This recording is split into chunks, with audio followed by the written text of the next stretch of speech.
कही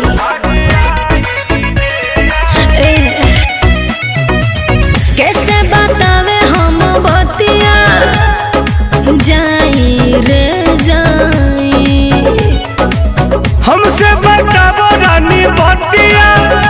अरे आई रे आई सुतला में गाड़ी मुना हो गले बा का देवरी जीभिया से चीजिया छटले बा ढोढ़ी में दांते हमार कटले बा देवरा जीभिया से चीजिया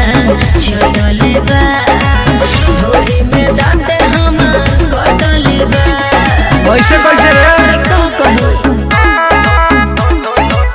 ढोढ़ी में दांते हमार कटले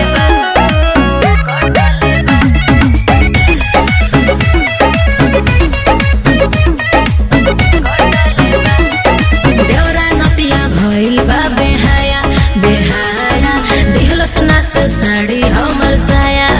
साया अच्छा उपाय ऊपर होई एहो तू तो फायदा उठाई उठाई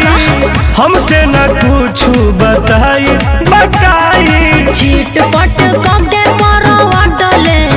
बा देवरा जीभिया से चीजिया छटले बा टेंशन होता में दांते हमार कटले बा देवरा जीभिया से चीजिया छटले बा ढोढ़ी में दांते हमार कटले बा मर्डर करवाई बेटे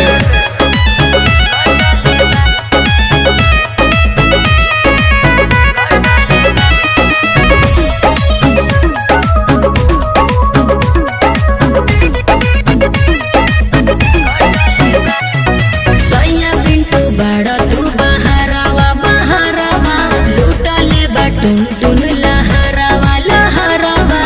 अच्छा उपाय ऊपर होई अच्छा सचे बताई हमर भाई भाई कैसे विश्वास हम जताई जताई दीपक दाही के मथले